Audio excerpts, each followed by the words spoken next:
And then we gotta let know where we posted up. We posted up at Culture Vibes. Yeah. You know, just opened up. If you're in Winston-Salem, come check it out. Y'all know what's up. Link, address, everything for that. Instagram page will be in the description below. So y'all tune into that. They got a lot of great stuff coming. You know, y'all know the vibes.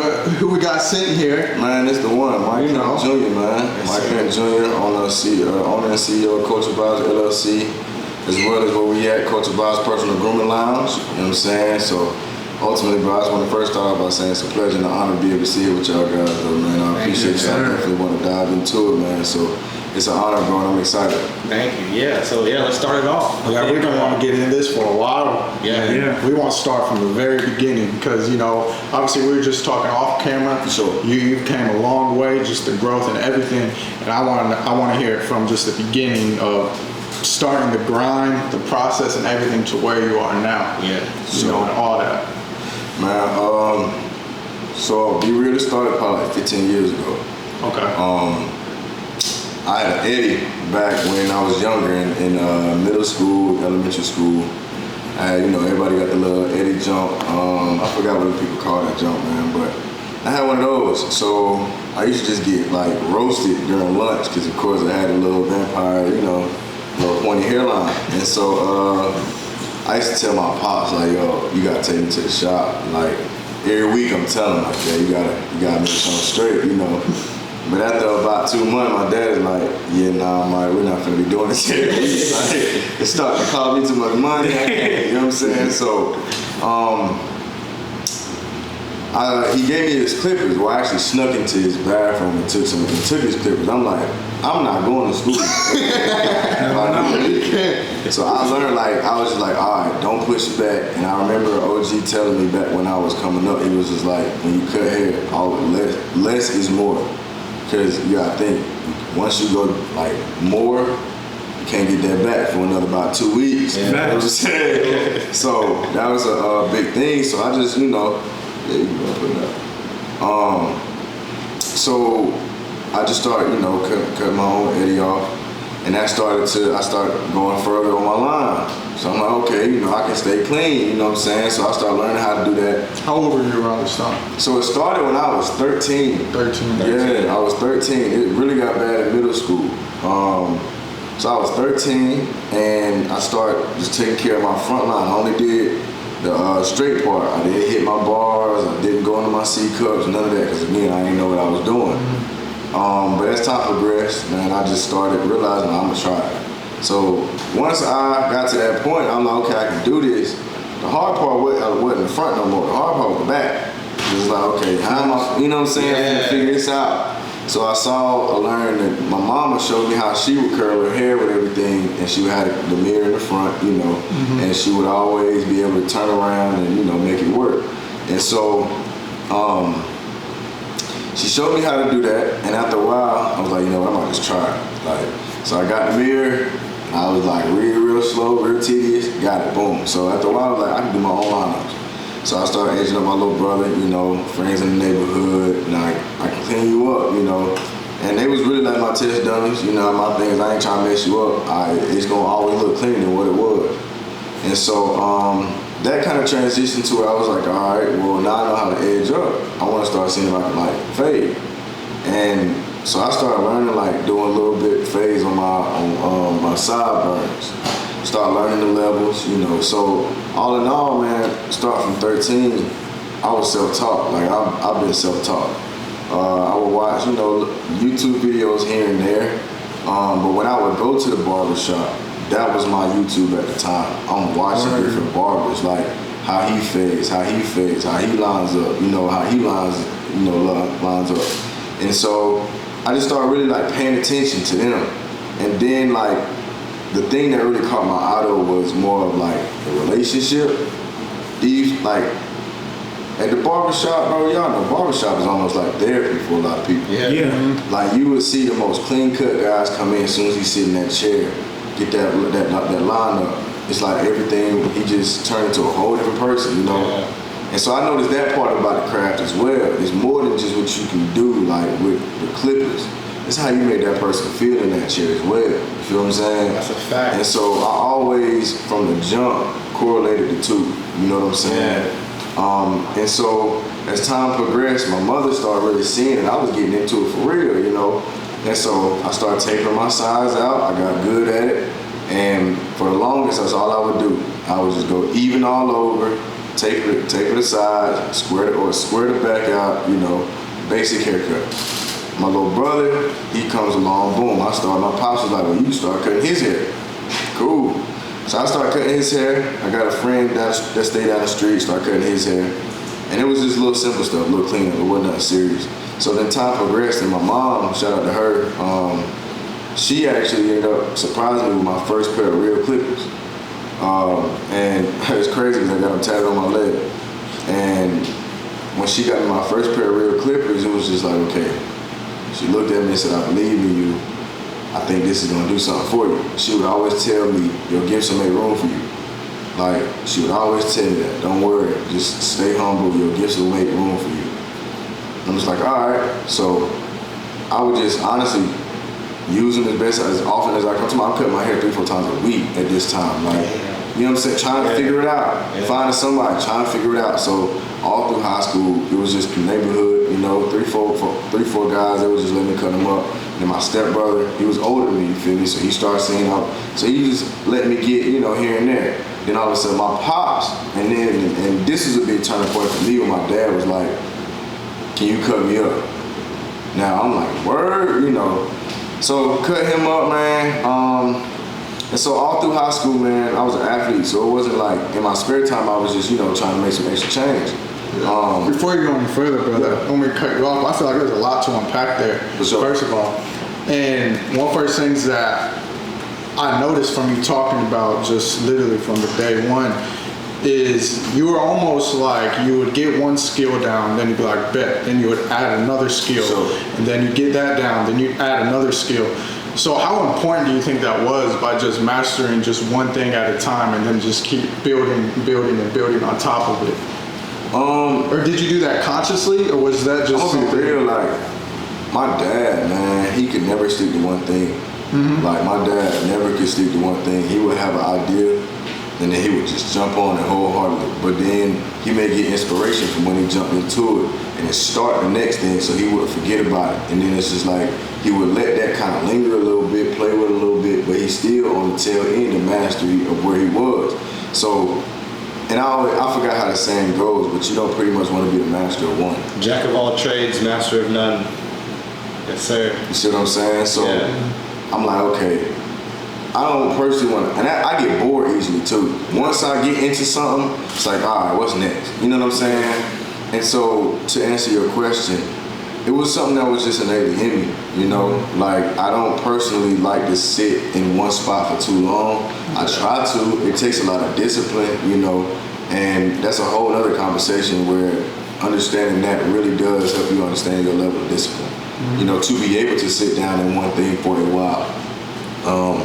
And so coming up, man, I was just, every time I would think about something new, I gotta try it out. You know, I gotta try it out. So I feel like it's very important for me. It was important for me because it kept my mind clear too. Like, they tried to diagnose me with ADHD. You know, my mom worked with kids with ADHD. She worked in a group home, so she didn't let me get on medicine. She didn't let me, you know what I'm saying? She's like, I want you to be a normal kid. Yeah. All it takes is some patience and love, and we're gonna get through this. So all coming up, I never was in, you know, they never had to put me in another classroom. I never had to take, you know, medication or anything. And so that was kind of like my outlet. I just would go from one thing to the next, you know, but as long as I was doing something constructive, that's all my parents cared about. You know what I'm saying? As long as I was doing something constructive, man. So that was it. I think it's real important. Yeah, and you have a picture of your mother up. The cameras won't be able to see that, but there's a picture of you and your mother up, and you've brought her up a good bit of times already.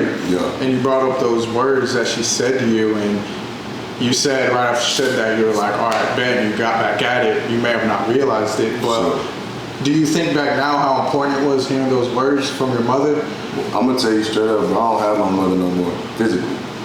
She passed away June 23rd of 22. And so now, being the man that I am now, sitting where I am now, man, you gotta think you'll never be able to actually hear those words again. Yeah. You know, and so it's just like, again, you don't realize what you have until it's gone, unfortunately. Or you don't necessarily, and a lot of times we are getting better. I think a lot of people are trying to get better with the perspective of trying to beat the curve, if you will. But not being able to actually hear that now, yeah, like those words, bro, I live by. Like I literally live by those words, man. Just, you know, because again, that's all I got. Yeah. You know what I'm saying? Like that's all I got, and that's my motivation when I do have my down days. You know, I really just listen and just, you know, ask God to let me hear it again. You know, and it be those types of words and lessons that she'll bring to me. But yeah, man, I think those words definitely was. I mean, I'm still to this day, you know, us sitting here, you know, in the shop. I wouldn't be here if it wasn't for her. Yeah, you know what I'm saying? So definitely, man. Yeah. But yeah, go ahead, keep jumping into it. You said you were at what, high school? Yeah, so so high school, man. Yeah. Cut my pop's hair, man, in high school. Like I said, I was an athlete, so I played lacrosse all through high school. Lacrosse? Yeah. What? I don't think I've ever met a lacrosse player. Lacrosse was actually my sport, so I came up playing football. I know it's a tangent, but I came up playing football all my life. I put football down around 7th grade and picked up a lacrosse stick. And from that point forward, What got you into lacrosse? man, so it was a guy on my team. I was a kid, I really didn't care what color you were, you know? And so I had a guy on my team, man, white kid, and he played running back with me. And so that was already like, with Bud, like, you know, you don't see, and when I'm growing up, you don't see too many white running backs, you know what I'm saying? Exactly. But he was a dog, man, so we got real close. Parents let us hang out, so I ended up going, he stayed at Buena Vista. And Buena Vista around here is like the big night, the $1 million homes, that old $1 million homes. Yeah. You know, like that real old money, long money. And I went over his house one time, man. We was going outside to throw the football, looking at it like they had this little bin with all his athletic stuff. I'm like, what is that? He was like, oh, that's my lacrosse stick. And he went to a private school called Forsyth Country Day.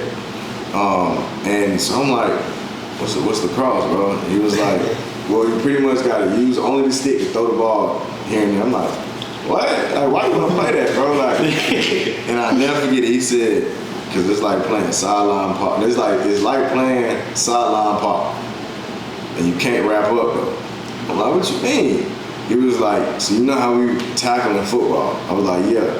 He was like, you know how you do crackbacks? I'm like, yeah. He said, lacrosse ain't nothing but crackbacks. I'm like, wait a minute. So you mean to tell me I can hit in this game too? He was like, yeah. He was like, I got something even better for him. I'm like, what? He was like, you can hit people with the sticks. I'm like, stop playing. Stop playing, bro. No, man, we went, he cut it on the TV, I saw it, and I fell in love. Yeah. I was always the fastest person on my team. So when I saw, like, it's a lot of running, like, if you fast and quick, you folk can't mess with you, So, man, when I saw, I'm like, you gotta teach me. It wasn't 10 minutes, I'm throwing and catching. Like, easy, on the move, throwing and catching, top of ground balls. And so, yeah, man, I went to Wiley, 8th grade year. This was my second year playing. The high school I went to was like ranked very, very high in conference. They like one of the highest ranked conferences coming out here, schools coming out here. Lacrosse. Yeah, in lacrosse. And shout out to RJ Reynolds, man, that's where I graduated from. And so the coach actually apparently knew who I was from like travel league in middle school. I ain't know nothing about nobody. I just go play the game, come home, whatever. And he comes over to me because they had like open field for the 8th graders transitioning into high school. So I'm like, all right, cool, I'm a coach. I was out with JV for like 20 minutes. He walks over to me and he's like, yeah, you're gonna be over here with us. I'm like, what? These dudes, man, I'm talking about the whole defense, everybody stacked at least 6'2". 220 deep. And I'm like, bro, at this time, I'm 8th grade, I'm like 5'5". Yeah. I might weigh 135. Still building muscle. I ain't touched no weights. You feel me? I'm just fast and athletic. Like, I'm like, you want me to do what? Like, man, that ended up being one of the best things that ever happened to me. Because it opened up doors to where I actually was able to work for that same school that he went to, the private school. I was 20 years old and they offered me a full-time job over there with lacrosse and athletics and all that. But I said all that to go back to the whole concept of when I was in school playing lacrosse coming up. I was originally recruited to go and play at higher level schools. But me not knowing about the depths of academics, I'm playing in this time, a majority sport as a minority. And now the places that I'm going, like that have lacrosse, isn't for the minorities. So when you talk about these schools, you know, it's like, whoa, first thing they say is, what's SAT score? They didn't ask your GPA, what's your SAT score? I'm like, bro, I don't know nothing about no SAT. Like, I know I gotta take one, but I'm like, man, look, this ain't finna define me. Like, I'm not a dumb kid. I wasn't a dumb kid, you feel me? Like, I made great, I was honor roll student, all of that, but I didn't know about the depths of GPA, you know, weighted and unweighted. The schools that had lacrosse, this is how you got into it. Facts. So, how does, I say all of that, say, well, I had two options at this point. I can go to barber school, or I can go to school for another small school, get my GPA up, transfer in and play. So this is where my life hit the crossroad, for real, for real. My mom, she's like, I want you to go to barber school if this is what your passion is. On my dad's side, he's like, but I want you to go to school though, you need to get a degree. So I'm torn, like, you know. Mm-hmm. So we ended up taking a route of, I went to Winston State University. I said, well, I'm gonna be here 1 year, I'm out, I'm about to go play lacrosse. Well, a year turned into 4. And so that's the next evolution in my journey in haircutting. So when I go to Winston State as a freshman, this is where everything really begins for me. I moved into my freshman dorm out, and you know, I go to HBCU, and whether it's HBCU, PWI, there's always somebody on campus that cuts hair. Well, me personally, I'm like, man, I want to make a little money, you know what I'm saying? So this is where my mind, when it came to business, I started to evolve. And so, side note, I grew up around business. My dad and my brother, myself, we all were, when my parents got divorced back some time back, we dove into business. That was our thing. And so we owned a restaurant for 16 years, Flashback Smoothies and Grill, out here in Winston. That opened up doors to where we branched off and started doing bigger things. And we closed the doors to the restaurant, and now, you know, my father is a very, very prominent businessman around here. So I was always able to follow in his footsteps. I was close enough to see how his mind worked, you know. And one thing with him is, he was a trial and error guy. Like, I'm gonna try it, just do it. What's the worst that's gonna happen? You know what I'm saying? Like, let's just do it. And so when I got to school, man, I'm like, okay, how can I make some money? What can I do? So obviously, you know, hair cutting, all of that. So I go into, what I used to do was 2 things. I started cutting hair for $5. I was doing $5 haircuts, food, whatever you needed, whatever I knew how to do, $5 haircuts. So, and what's how were you crazy, getting that around at the time? like this, and it's crazy because my camera guy was actually behind these cameras, stayed, what, 3 doors down? I stayed on the other end of the hall. Yeah, I was in the middle. So he's probably like 4 to 5 doors down. So it's ironic that he's here and he's still my right hand, but it's crazy because we didn't really get along freshman year. But he knows about my story because he was actually one of my $5 clients. Mm-hmm. You know what I'm saying? And so what I would do, and to answer your question, how did I get it around? I had one of the dopest like sound systems in my room. So I would open up my room door and blast my music so people would come down like, damn, where's this music coming from? I'm standing in the mirror in the middle, just edge myself up. Mind you, I'm not cutting nothing because I done edged myself up 4 times already. But it's just the act of I got my clippers out, laid out right here. There's music playing. How much you charge? Bro, $5. Simple as that. Yeah. I cut my roommate. My roommate let me cut his hair. Boom. And tell everybody, look, $5 haircuts. So that's where this whole journey really started for me. I started doing $5 haircuts, and then that was my freshman year. Started doing 5. So I get my sophomore year, and my sophomore year is when I upped it. I was like, I'm gonna start doing 10. Like, and I'm thinking this is a big jump at the time. I'm trying to get $10 for a haircut, like, but I'm thinking it's a big deal. You feel me? So my sophomore year, I moved into Wilson Hall. Wilson Hall, if you know about Winston State. If you know about Winston State, Wilson Hall is like it's his own little city. I put it like that. Like, whatever you need, whatever you want, you can get it in Wilson. Simple as that. Like, that's how Wilson was. And so I was like, you know what, I gotta figure it out. And I'm in a suite now this time.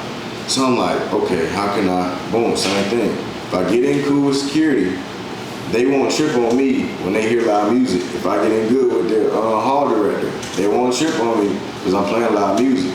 They'll see what I'm doing, and I'll just draw it in. Boom, I got on it. So I used to be there, man. I'm talking about, I would have there was no furniture in our living room. I had 1 chair, a table, my clippers. I probably like 8, 9 guys just sitting on the floor, just waiting. And at the time, I didn't think that, bro, this is like a barbershop. You know what I'm saying? I was just like, I gotta make some money. So I was charging the guys that, it's crazy because I try to be a loyal dude, and sometimes loyalty, it's a hard place to play. Because I used to keep the same price. The same people I started cutting the year before, I kept them at $5. Everybody else was 10. So I really wasn't making much money.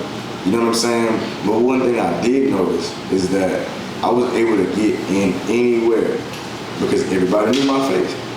And I say side note, people always say what you know is who you know. It's not the truth, it's who knows you. That's something that was taught to me, is who knows you. It's not what you know, it's not who you know, it's who knows you. Because at the end of the day, I always say this, I'm still trying to get Obamacare. I guarantee you, if I called Obama and he knew, oh yeah, that's Mike, he good, I wouldn't even trip. I had that locked in. But because I know Obama and Obama don't know me, what really is he doing for me? Yes. Facts. You see what I'm saying? I got perspective. Like, what can anybody really do for you? Somebody got to know you to vouch for you. You see what I'm saying? Just because you know a lot of people don't mean shit. It doesn't. Yeah. They got to know you to know, okay, I can do it. I can, you know what I'm saying? Yeah. And so that was kind of the whole thing. I started noticing, like, people I didn't know knew me. Mike. And my daddy always taught me, even if you don't know, throw a hand up. Yo, what's up, baby? You know what I'm saying? Y'all, look, yo, hit on one of them. You ain't gotta know nothing. I started realizing that I'm able to get in anywhere. Like, I was able to go in so many different places. So I learned, okay, relationship is key with this. Like, because even if you don't do the best haircut, because that person rocks with you and know the type of person you are, that makes that haircut that much better to them. Yeah. You see what I'm saying? Yeah. And so once I started realizing and seeing that, I'm like, okay, this is something I gotta keep rolling and going on. And so time progressed, man. Now I'm going into my junior year. And this time came around, I made some bad decisions. You know, and I was stripped of everything. You know, I had to sit down from school. By the grace of God, because of having a relationship and having a good face card, I was able to go back to school. But I was making some bad decisions, you know, and you know I definitely had to handle my business when it came to that. So from 2016 to 2018, I'm not in school. So now it's like, okay, my car just broke down.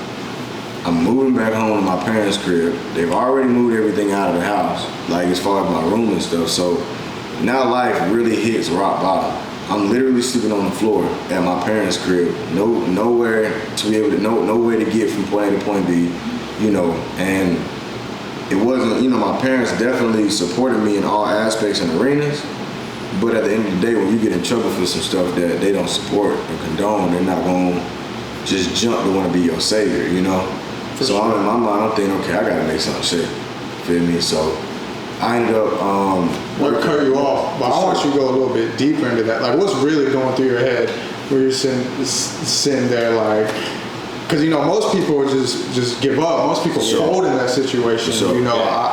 I've speaking up, but like I've had my back against the wall. It's literally you just look at it from two outlets. So you can either give up and just accept the circumstance for what you're in, or you can turn the fuck up and, like you said, it's time to make some shit shake. Feel me, bro? So like what's really going through your head at this moment? Like you said, you got no car. You're back in your parents' crib. I'm sure it was a lot more than just, all right, let's get to it. A lot of you not. My hand to God. I started thinking, immediately, what can I do? Because, of course, I'm like, bro, I start really this concept of, man, work for the best of the bare necessities, man. That concept just started. Repeat that? Work for the best of the bare necessities. So if you are satisfied with the best of the bare necessities, you feel what I'm saying? Then extravagant really don't really do nothing for you. Yeah. Because I know what the best of the bare necessity is. You feel what I'm saying? I know people who got barbershops that's 5 times this, 10, 15 chairs deep. You feel what I'm saying? And they ain't had to touch nothing. But the energy, you know what I'm saying? The love, and it's not, you can feel it's not as organic as, you know what I'm saying? Yeah. And I can say that for myself because when I acquired this barbershop, this shop didn't look nothing like this. Like, this shop was here for 50 years. And the way that this shop was, everything was brown. It was old floors, old cabinets. Like, everything was, like I said, it's been here. The guy previous, he was here for 45 years. And this is a prominent old barbershop.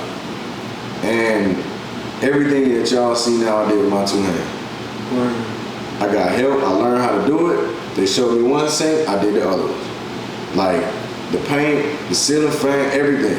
My 2 hands had a part in 100% of everything in this building.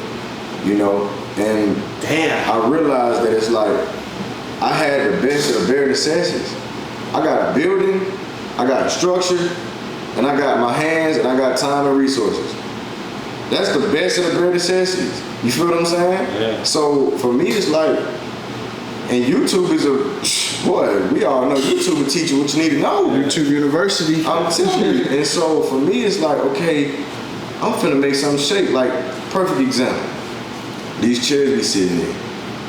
These are Belmont barber chairs. Brand new, they can go for about $4,000. When you look at them, they got the rips in the seat. The spring might not be 100%, plush and all of that. But I got the top of the line barber chairs in my first barbershop.